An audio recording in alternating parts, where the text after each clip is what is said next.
আমি আপনাকে সাক্ষী রেখে যাই গো প্রভু, আমি আপনাকে জিম্মাদার বানাইয়া আমি খুবাইব আমার নবীর একটা সালাম দিলাম। সালাম আমার জীবনের শেষ সালামটা আল্লাহ আপনি জিম্মাদার হইয়া আমি খুবাইবের পক্ষ থেকে আমার নবীর কানে পৌঁছাইয়া দিয়েন।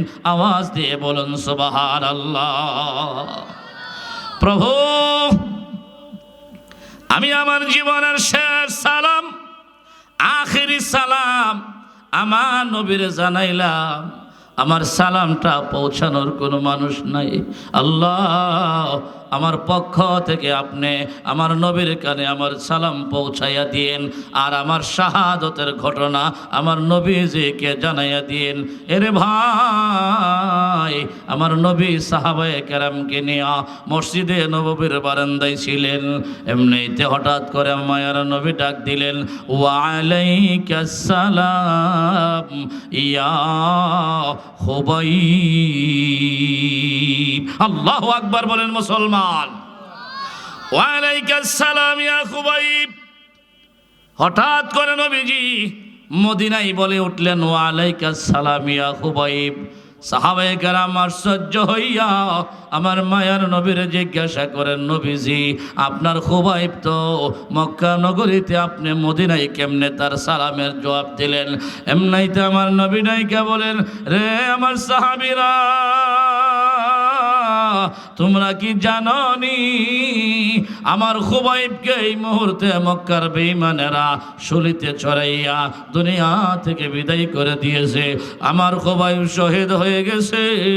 আমার খুবাইব শহীদ হওয়ার আগ মুহূর্তে আল্লাহ রাব্বুল আলামিনকে জিম্মাদার বানাইয়া আল্লাহর হাতে আমার একটা সালাম পৌঁছায়া গেছেন। আর এই মুহূর্তে আল্লাহ রাব্বুল আলামিন খুবাইবের জিন্দেগীর আখেরি সালামটা আমি নবীর কানে পৌঁছায়া দিয়েছেন। কোন সুবহানাল্লাহ। মুসলমান, আল্লাহ রাব্বুল আলামিন মক্কা থেকে খুবাইবের সালাম, খুবাইব তো নাই, মদিনায় পৌঁছায়া দিলেন। আমার ভাই, যেই কথাটা আমার বলা মাকসাদ, মূল উদ্দেশ্য, সেই কথাটা হলো খুবাইবকে শহীদ করার আগ মুহূর্তে বেঈমান জল্লাদেরা বলছিল, কাফেরেরা বলছিল, এ খুবাইব তোমাকে আমরা বাঁচাইয়া দিব, মুক্তি দিয়ে দিব, তোমার স্থানে যদি তোমার মুহাম্মদকে দিয়ে দাও, আর মুহাম্মদকে যদি আমরা ফাঁসি দিয়ে দেই, তাহলে তুমি কি বলো? তোমাকে বাঁচাইয়া দিব, মুহাম্মদকে ফাঁসি দিয়ে দিব, শুলি দিয়ে দিব।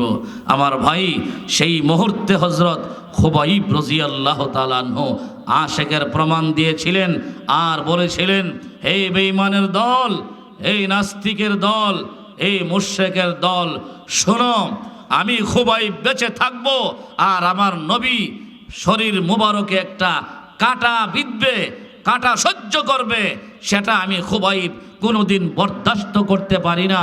আমি আমার জান যদি শতাধিকবার কোরবান করতে হই, আমার নবীর জন্য কোরবান করতে রাজি। আমার নবীকে একটা কাঁটার আঘাত দিতে রাজি না। কোন সুবহানাল্লাহ। আমার ভাই, আজকে এই বিশ্বে, আমার বাংলাদেশে পর্যন্ত আমার নবীর ইজ্জত নিয়ে ছিনিমিনি খেলা হয়, আমার নবীকে নিয়ে কটূক্তি করা হয়, আর আমরা আরামসে নাক ডাইকে ঘুমাই। মুসলমান কোনো আশিকে রাসূল, নবীর কোনো উম্মত, নবীর বিরুদ্ধে যদি কোনো কটূক্তির কথা শুনে, সে ঘরে বসে থাকতে পারে না। কথা বলেন ঠিক কি ঠিক না? এই মাহফিলে যে আমরা আসলাম, অসংখ্য গণিত নেকি অর্জন করলাম, হয়তোবা চোখে দেখি না, চোখ বন্ধ হইলে দেখব। আরে ভাই, চোখ বন্ধ হইলে দেখব।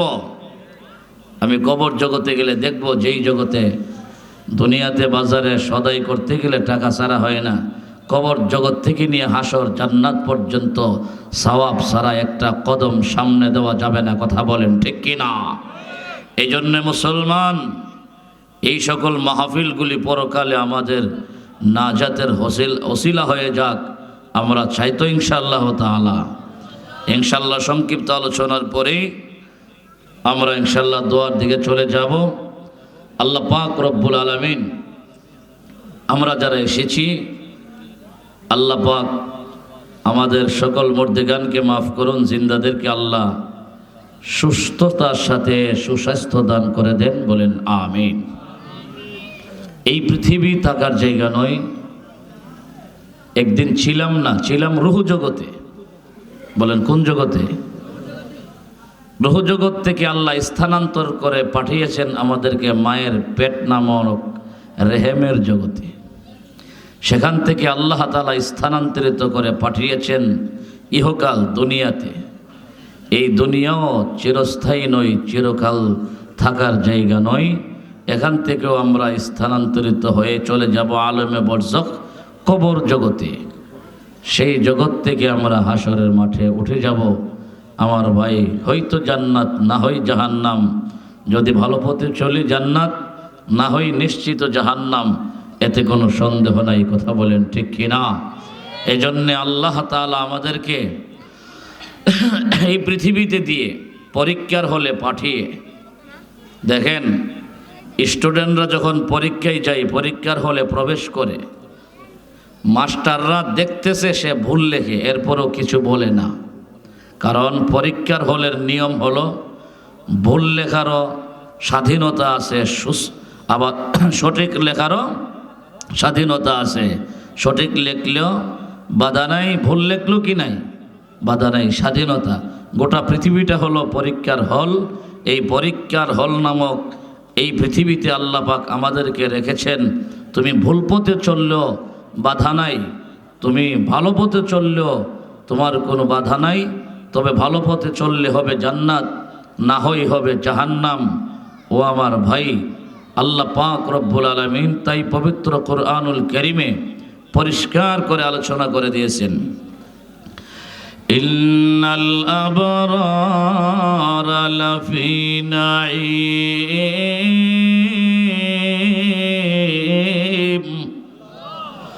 ওয়া ইন্নাল ফুজ্জারা লাফি জাহিম।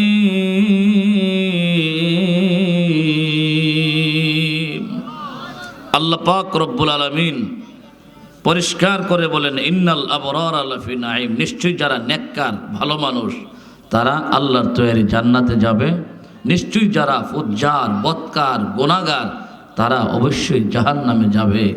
এই জন্যে আপনার আর আমার বিবেক দিয়ে হাঁটতে হবে, কোন দিকে হাঁটলে আমি সিরাতে মুস্তাকিম পাবো, জান্নাতের পথ পেয়ে যাব। কথা বলেন ঠিক কি ঠিক না?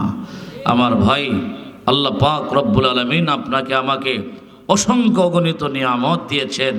আল্লাহ পাক রব্বুল আলামিন আমাদের এই নিয়ামতগুলির আবার পরকালে হিসাবও নেবেন। কথা বলেন ঠিক কি না?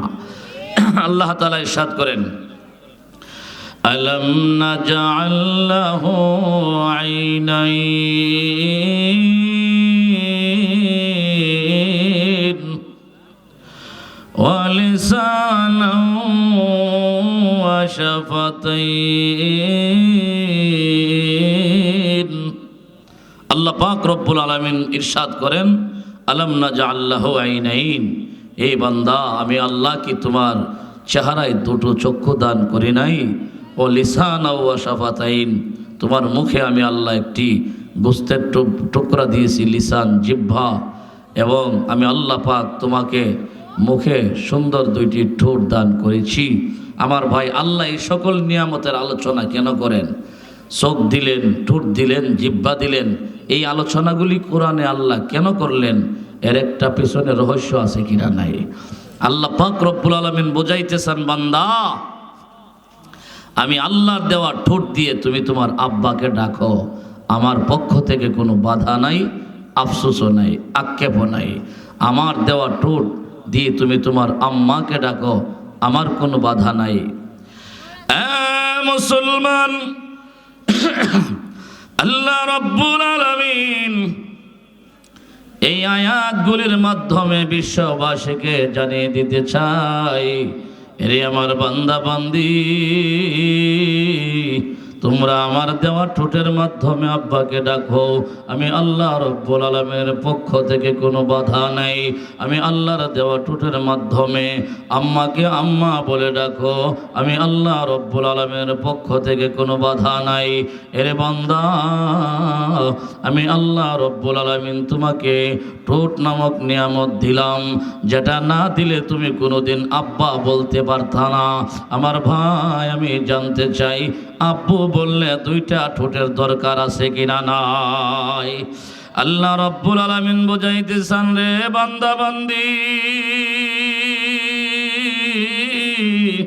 আমি আল্লাহর দেওয়া ঠোঁটের মাধ্যমে আব্বাকে আব্বা বলে ডাকো, খুশি হয়ে যাবে। আম্মাকে আম্মা বলে ডাকো, মা খুশি হয়ে যাবে। কিন্তু আমি আল্লাহ রব্বুল আলামিন তোমার মুখের ভিতরে একটা জিহ্বা নামক গোস্তের টুকরা দিয়েছি রে বান্দা। এই গোস্তের টুকরাটা, জিহ্বাটা মাঝে মধ্যে তালুর সঙ্গে লাগাইয়া তুমি একটু চেক করবা, পরীক্ষা করবা, টেস্ট করবা, দেখবা জিহ্বাটা তালুর সঙ্গে লাগাইয়া ডাক দিলে আল্লাহ ডাকা যায়। কথা বলেন ঠিক কি না? আল্লাহ রব্বুল আলামিন বুঝাইতেছেন, রে বান্দা বান্দি, তুমি আমার দেওয়া ঠোঁটের মাধ্যমে আব্বাকে খুশি করো, আম্মাকে খুশি করো। আমি আল্লাহর পক্ষে কোনো বাধা নাই। কিন্তু আমি আল্লাহর দেওয়া জিহ্বাটা তালুর সঙ্গে লাগাইয়া মাঝে মধ্যে আমি আল্লাহরে আল্লাহ বলে ডাক দিলে আমি আল্লাহ তোমার আব্বা আম্মার চাইতে কোটি গুণে বেশি খুশি হয়ে যায়।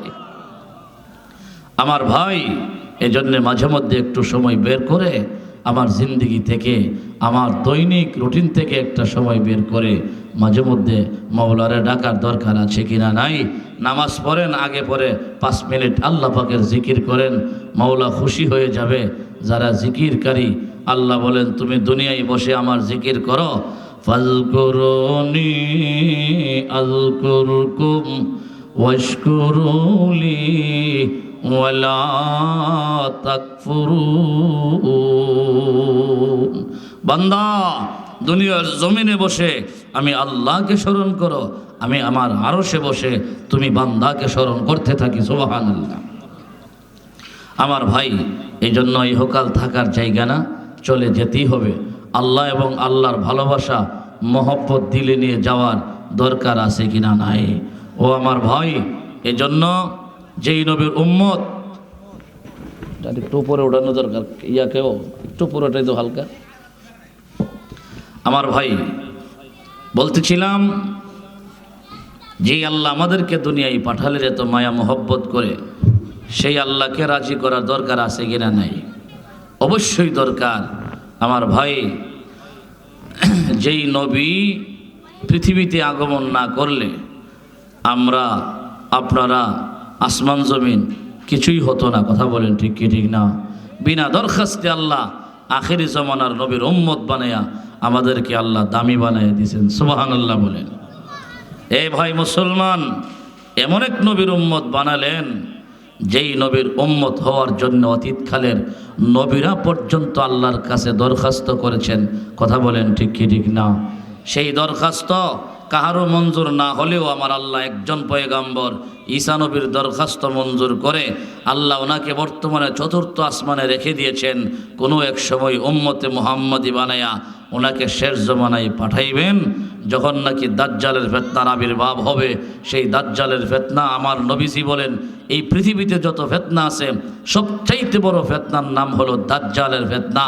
আমার ভাই, দাজ্জাল এই পৃথিবীতে এসে নিজে খুদা দাবি করবে, আওয়াজ করে বলেন নাউজুবিল্লাহ। আরে সে বলবে আমি ওই তোমাদের খুদা, নাউজুবিল্লাহ। যেমন বলেছিল ফেরাউন, আনা রব্বুকুমুল আলা, আমি এই মানব জাতির বড় খুদা, নাউজুবিল্লাহ বলেন। আমার ভাই, এই দাজ্জাল দুনিয়াতে এসে বলবে আমি তোমাদের খোদা, আমি মুর্দাকে জিন্দা করতে পারি, জিন্দাকে আবার মুর্দা করতে পারি। আমার ভাই, আসলে সে হলো পৃথিবীর সবচাইতে বড় ভয়ঙ্কর ফিতনার নাম।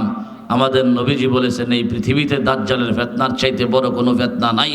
সুতরাং তোমরা সর্বদা তোমরা দাজ্জালের ফিতনা থেকে আল্লাহর কাছে আশ্রয় প্রার্থনা করবা। সেই দাজ্জালকে আখিরি জমানায় ঈসা পয়গম্বর উম্মতে মুহাম্মদী বনে দুনিয়াতে এসে দাজ্জালকে হত্যা করবেন আর উম্মতে মুহাম্মদের ফজিলত মর্যাদা অর্জন করবেন হযরত ঈসা নবী। সুবহানাল্লাহ বলেন। আমার ভাই, এই জন্য সামান্য হায়াতে জিন্দেগিতে আল্লাহকে রাজি করব, আমার নবীকে রাজি করব। কথা বলেন ঠিক কি ঠিক না? দেখেন, নবীজি সাল্লাল্লাহু আলাইহি ওয়াসাল্লামের একজন সাহাবী উহুদের যুদ্ধের দিন আমার নবীকে খুশি করার জন্যে নিজের প্রাণ, নিজের জান আল্লাহর রাস্তায় এমনভাবে ভয়ানকভাবে কোরবান করে দিলেন। ও আমার ভাই, হাদিস শরীফে আছে হযরত সাদ ইবনে রবি রাদিয়াল্লাহু তাআলা আনহু উহুদের দিন সাহাবায়ে কেরাম যখন যুদ্ধের পরিস্থিতি দেখে ছত্রভঙ্গ হয়ে গিয়েছিলেন আর শয়তান রটিয়ে দিয়েছিল কতিলা মুহাম্মদ শহীদ হয়ে গেছে, নাউজুবিল্লাহ। উহুদের ময়দানে মিথ্যা রটনা করে দিল শয়তান যে মুসলমানদের নবী মারা গেছে, শহীদ হয়ে গেছে। সাহাবায়ে কেরাম ছত্রভঙ্গ হয়ে গেছে। সাদ ইবনে রবি একজন সাহাবী, তিনিও একজন সাহাবী। সাদ ইবনে রবি হঠাৎ থাকায় দেখেন আমার নবীজি উহুদের ময়দানে একা একা যুদ্ধের দিকে অগ্রসর হচ্ছে, সামনে কোনো সাহাবায়ে কেরাম নাই। বেঈমান কাফেররা অস্ত্র শস্ত্র নিয়ে নবীজির দিকে তাক করে আসে, আমার নবীকে দুনিয়া থেকে বিদায় করে দেওয়ার জন্যে ষড়যন্ত্র করতেছে। সাদ ইবনে রবি রাদিয়াল্লাহু তাআলা আনহু দৃশ্য দেখে দৌড় দিয়ে নবীজির সামনে গিয়ে দাঁড়ালেন, নবীজিকে আড়াল করলেন। আমার ভাই সাদ ইবনে রবি চিন্তা করলো, মনস্থ করলো, যত তীর বল্লম আসবে সবগুলি আমি বুক পেতে আমি গ্রহণ করে নিব, আমি কুরবান হয়ে যাব, আমার পয়গম্বরের উপরে একটা অস্ত্রের আঘাত লাগতে দেওয়া হবে না। কোন সুবহানাল্লাহ। মুসলমান, আল্লাহর পয়গম্বর বিশ্ব নবী রাহমাতুল লিল আলামিন থাকে দেখে বেঈমান কাফেরেরা অসংখ্য তীর আর বল্লম পয়গম্বরের দিকে নিক্ষেপ করতে আছে। আমার ভাই, তাদের টার্গেট ছিল আমার নবীজিকে দুনিয়া থেকে বিদায় করে দিবেন। এরে মুসলমান, সেই দিন সাদ ইবনে রবি রাদিয়াল্লাহু তাআলা আনহু পয়গম্বরের সামনে আশেকের প্রমাণ দিলেন।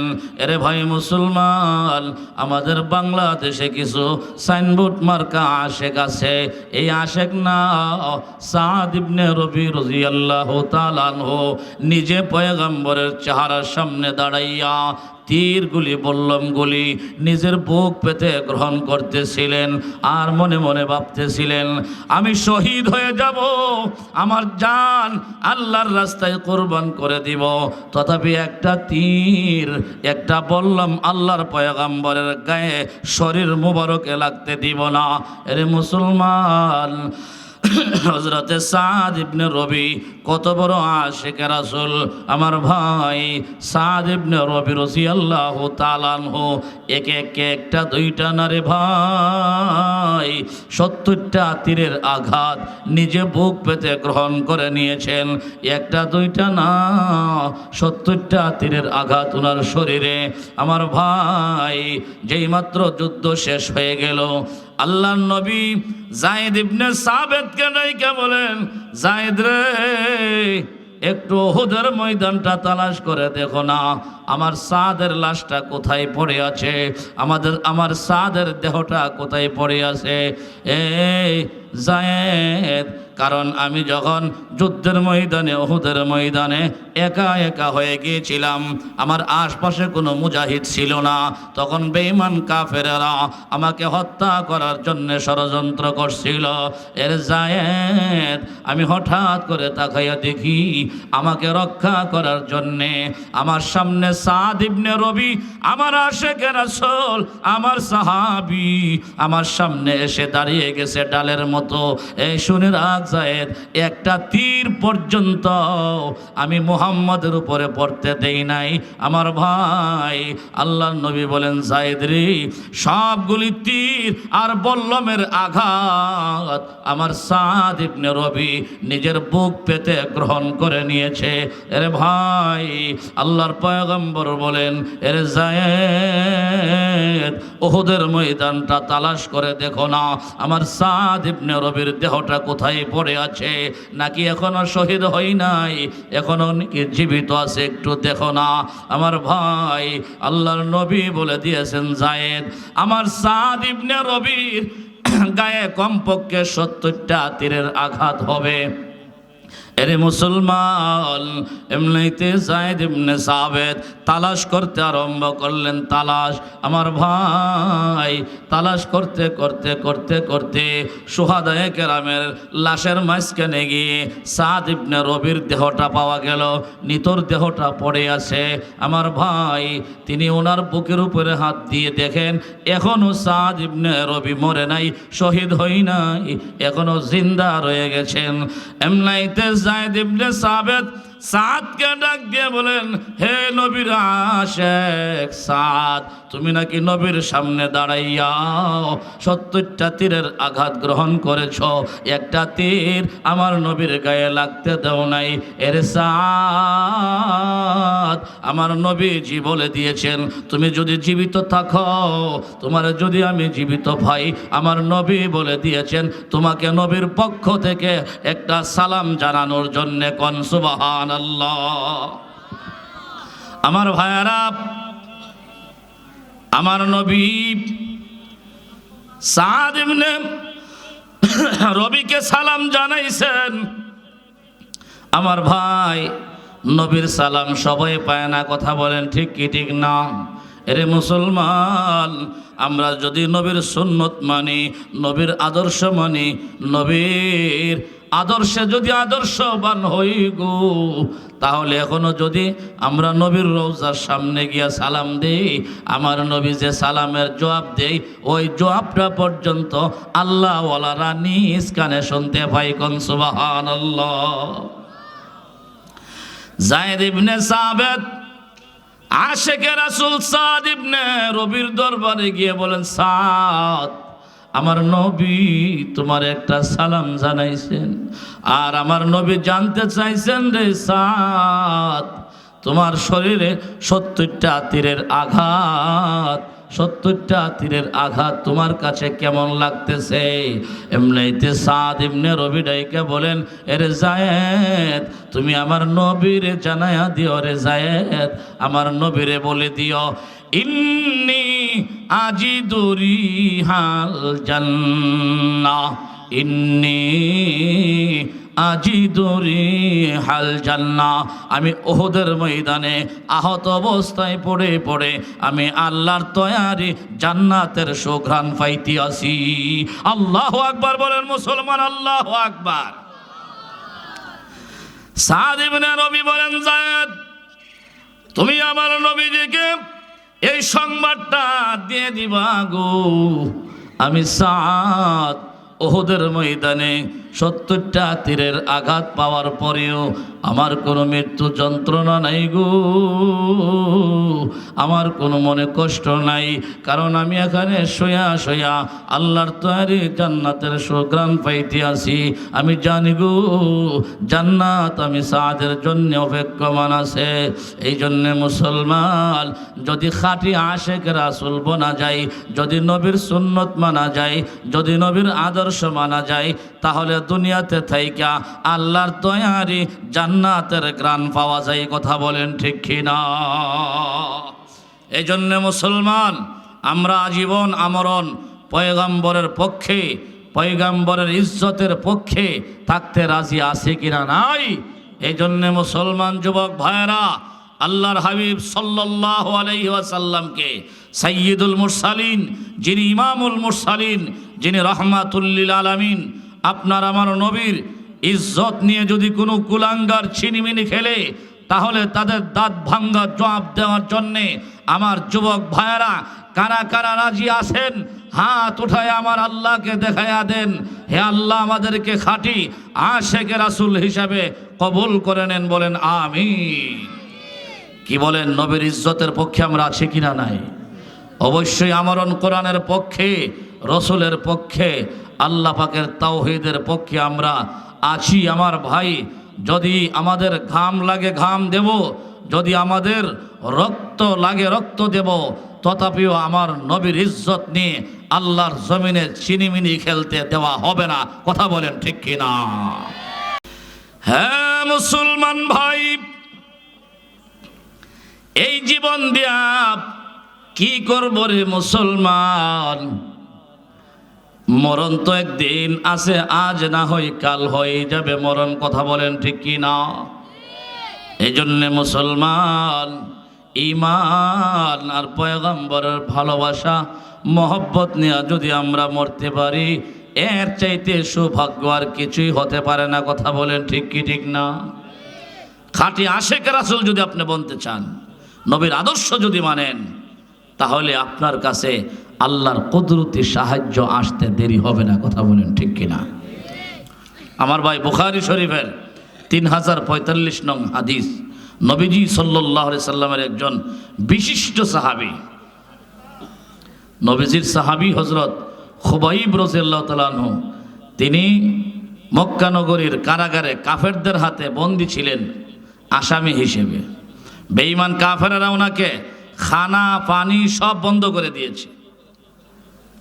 নবীর সাহাবীর দোষ কি? দোষটা হলো সে ঈমানদার, মোমেন, মুসলমান হওয়া। কথা বলেন ঠিক কি না? বেঈমান কাফেররা ওনাকে কারারুদ্ধ করে খানা পানি সব বন্ধ করে দিয়েছে। ও আমার ভাই, খুবাইব রাদিয়াল্লাহু তাআলা আনহুকে খানাও দেয় না, পানিও দেয় না, কিচ্ছু দেয় না। 1 সপ্তাহ চলে গেল, লাগাতার 1 সপ্তাহ উনি উপবাস, পানিও পান করতে পারেন নাই। 1 সপ্তাহ পরে ওনাকে দেওয়া হলো কাফেরদের পক্ষ থেকে মদ আর শুকরের গোশত। নাউজুবিল্লাহ বলেন। আমার ভাই, আমি জানতে চাই, মদ আর শুকরের গোশত মুসলমানদের জন্য হালাল না হারাম? আরো জোরে বলেন, হালাল না হারাম?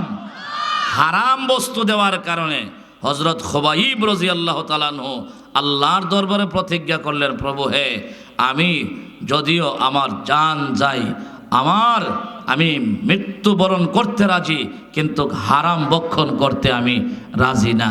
আমার ভাই, যেই মাত্র খুবাইব রাদিয়াল্লাহু তাআলা আনহু হারাম খাবে না প্রতিজ্ঞা করছে, আমরা তো কিছু মানুষ আছি পাইলে হালাল হারাম বাস নাই। কথা বলেন ঠিক কি ঠিক না? পাইলে হালাল হারাম বাস নাই। এই সংসার বাহ্যিকভাবে উন্নতি হলেও আর্থিকভাবে উন্নতি হয় না, সাময়িক উন্নতি হলেও ভবিষ্যতে এই টাকা ধরে রাখা যায় না। কথা বলেন ঠিক কি না? আমার ভাই, আপনি সুদ খাবেন, ঘুষ খাবেন, হারাম খাবেন, দুর্নীতি করবেন, কলমবাজি করবেন, টাকা জমাবেন, আল্লাহ পাক শেষ বয়সে এমন এক রোগ দিব, অচেনা রোগ, যেই রোগে আপনার সব টাকা বরবাদ করে দিবে। কথা বলেন ঠিক কি না? এই জন্য হালাল খান, সুস্থ থাকবেন, দোয়া কবুল হবে। কথা বলেন ঠিক কি ঠিক না? দোয়া কবুল হওয়ার জন্যে হালাল খাদ্য খাওয়া, হালাল ভক্ষণ করা, হালাল খাওয়া, হালাল পথে চলা, সিরাতে মুস্তাকিমের উপরে চলা, কোরআন এবং নবীর হাদিস মেনে চলা, এটা অবশ্যই কর্তব্য। কথা বলেন ঠিক কিনা? খুবাইব রাদিয়াল্লাহু তাআলা আনহু কারাগারে হারাম খাবে না প্রতিজ্ঞা করেছেন। যেই মাত্র হারাম খাবে না প্রতিজ্ঞা করেছেন, আমার ভাই, আসলেও পৃথিবীর মাখলুকাতের রিজিকের মালিক কে? আল্লাহ। আল্লাহ পাক রব্বুল আলামিন জিবরাইল আমিনকে বলে দিলেন, হ্যাঁ জিবরাইল, যাও, জলদি করে যাও রে, আমার জান্নাতের ভিতরে গিয়া ঢুকবা। আমার জান্নাত থেকে সুন্দর সুন্দর আঙ্গুর নিয়া ওই মক্কা নগরের কারাগারে আমার খুবাইবের সামনে উপস্থিত করে দাও। জানে জিবরাইল, যা যা, জান্নাতি আঙ্গুর নিয়া আমার খুবাইবকে খানা দিয়ে আসো, কারণ বেঈমান কাফেরেরা আমার খুবাইবের খানা বন্ধ করে দিয়েছে। এরে মুসলমান, আল্লাহ রাব্বুল আলামিন বলেন, পৃথিবীর মানুষ কারো খাদ্য বন্ধ করতে পারে, কিন্তু আমি দয়াল আল্লাহ আমার বান্দার খানা আমি কোনোদিন বন্ধ করতে পারি না। আমার ভাই, হঠাৎ করে দেখা যায় নবীর সাহাবী হযরত খুবাইব রাদিয়াল্লাহু তাআলা আনহুর সামনে জান্নাতি খাবার, জান্নাতি আঙ্গুর দেখা যায়, জান্নাতি আঙ্গুর। এরে ভাই মুসলমান, কারাগারের পাশেই একটা বাড়ি ছিল, ওই বাড়ির একজন মহিলা নাম হইল জৈনব, বুখারী শরীফের ভিতরে আসছে। ওই জৈনব হঠাৎ করে তাকাইয়া তাকাইয়া দেখে আসামির হাতে এত বড় বড় আঙ্গুর, জান্নাতি আঙ্গুর। আমার ভাই, ছোট বড় না, বিরাট বড় বড় সুন্দর সুন্দর আঙ্গুর। জৈনব মনে মনে চিন্তা করে, একজন আসামিকে কে এত সুন্দর আঙ্গুর দিল, একজন আসামিকে কে এত সুন্দর নাস্তা দিল। আরে আমার ভাই, জৈনব অপলক নজরে আসামি খুবাইবের দিকে তাকাইয়া তাকাইয়া চিন্তায় পড়ে গেছে, কে এত সুন্দর আঙ্গুরের ব্যবস্থা করে দিল। আমার ভাই, যেই মাত্র জৈনব এইভাবে হযরতে আমার ভাই খুবাইব রাদিয়াল্লাহু তাআলা আনহুর দিকে অপলক নজরে তাকায়া তাকায়া দেখতেছিলেন, এমনিতে খুবাইব রাদিয়াল্লাহু তাআলা আনহু ডাক দিয়ে বলেন, কে গো তুমি, কি দেখতেছো আমার দিকে তাকাইয়া? এমনি জৈনব ডাক দিয়ে বলেন, আসামি, কয়েদি, তোমার কাছে আমি জানতে চাই, দুনিয়ার কোনো আসামিরে এত সুন্দর নাস্তা দেওয়া হয় না। আমার ভাই, ওই জৈনব মহিলাটা জানতে চাই, তোমার কাছে এত সুন্দর আঙ্গুর, এত সুন্দর নাস্তা কোথায় থেকে আসলো? এমনিতে হযরত খুবাইব রাদিয়াল্লাহু তাআলা আনহু বলতেছিলেন, হ্যাঁ মা, তুমি কে, তোমাকে আমি চিনতে পারি নাই। আমাকে বেঈমান কাফেরেরা যখন এই জেলখানাতে রাখলো, আমার খানা বন্ধ করে দিয়েছে, আমার পানি বন্ধ করে দিয়েছে, আমাকে 1 সপ্তাহ পরে হারাম খাদ্য দিয়েছে। যা ইসলামে হারাম করেছেন, ইসলামে যা হারাম করেছেন, আমি সেটা কোনোদিন ভক্ষণ করতে পারি না।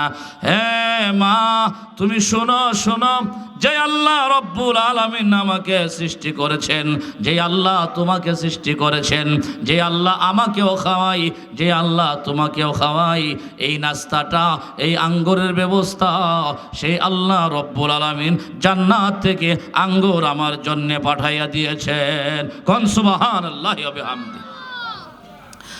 আমার ভাইরা,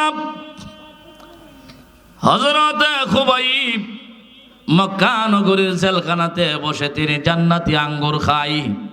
এর মুসলমান, এটা ছিল ঈমানের বরকত। কথা বলেন ঠিক কি না?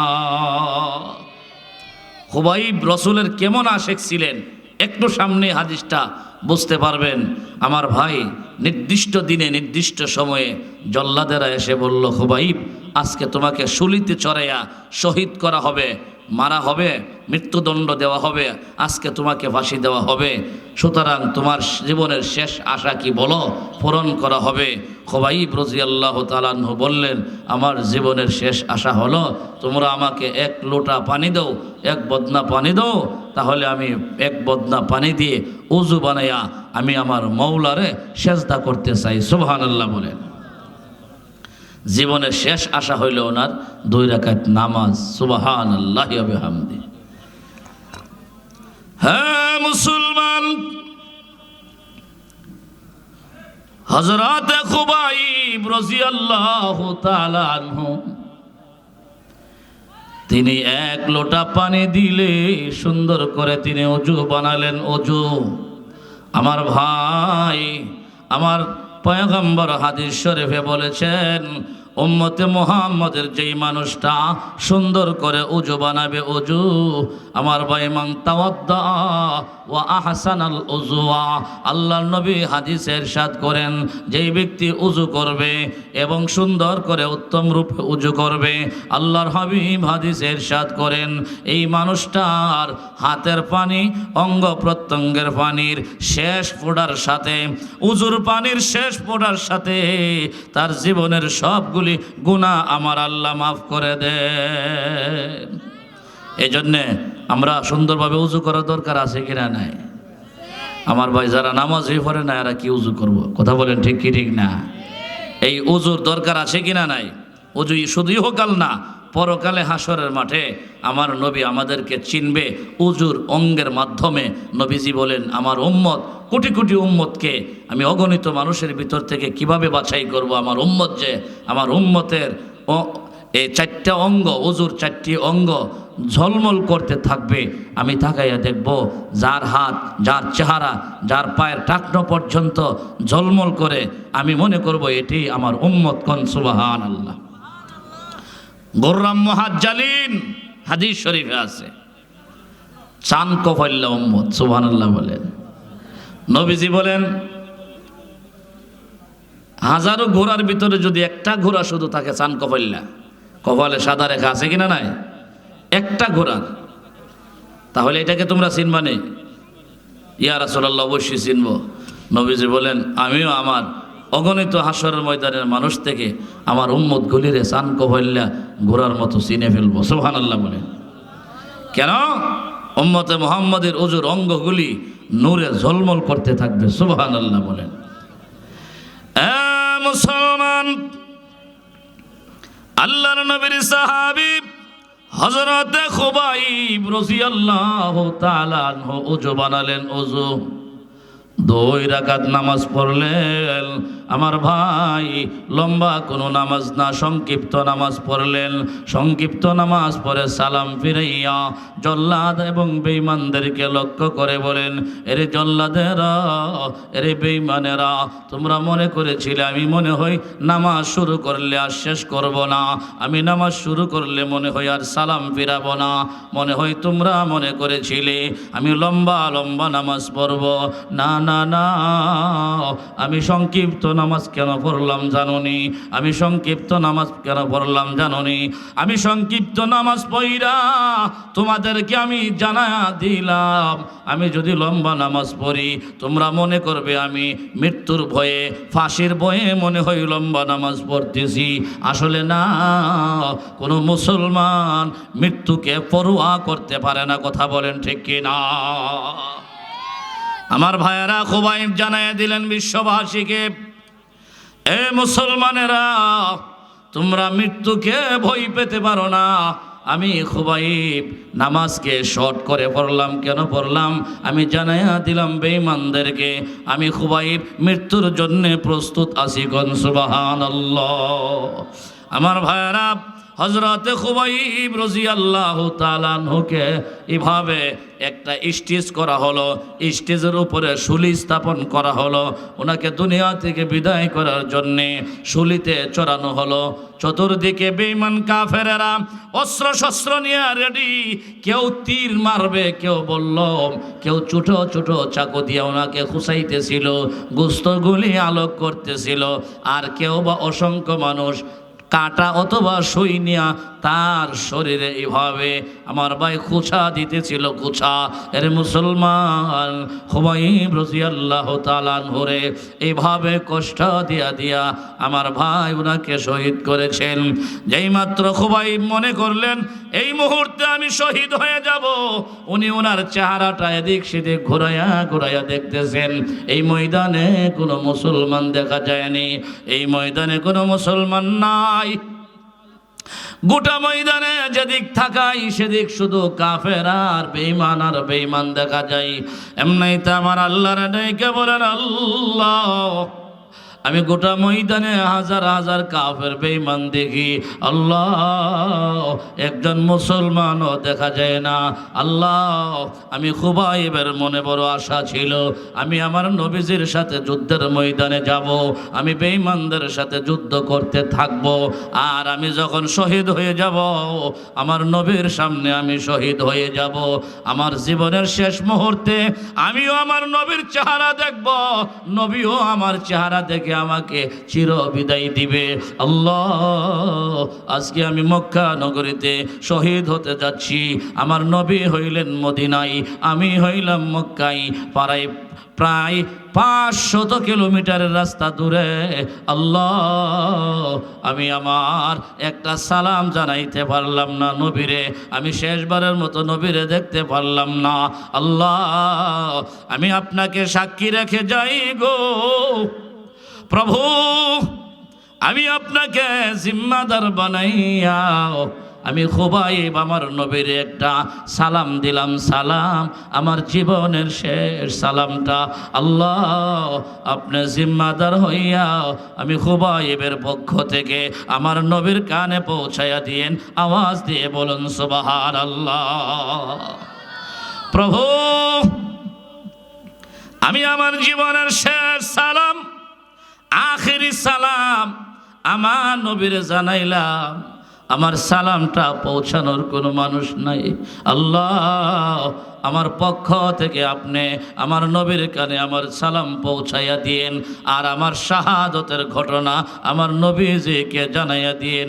এরে ভাই, আমার নবী সাহাবায়ে কেরামকে নিয়ে মসজিদে নববীর বারান্দায় ছিলেন। এমনিতে হঠাৎ করে মায়ার নবী ডাক দিলেন, ওয়া আলাইকাস সালাম ইয়া খুবাইব। আল্লাহু আকবার বলেন মুসলমান। ওয়া আলাইকাস সালাম ইয়া খুবাইব। হঠাৎ করে নবীজি মদিনায় বলে উঠলেন, ওয়া আলাইকাস সালাম ইয়া খুবাইব। সাহাবায়ে কেরাম আশ্চর্য হইয়া আমার মায়ার নবীরে জিজ্ঞাসা করেন, নবীজি আপনার খুবাইব তো মক্কা নগরীতে, আপনি মদিনায় কেমনে তার সালামের জবাব দিলেন?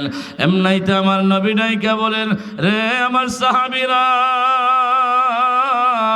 তোমরা কি জাননি আমার খুবাইবকে এই মুহূর্তে মক্কার বেঈমানেরা শুলিতে চড়াইয়া দুনিয়া থেকে বিদায় করে দিয়েছে।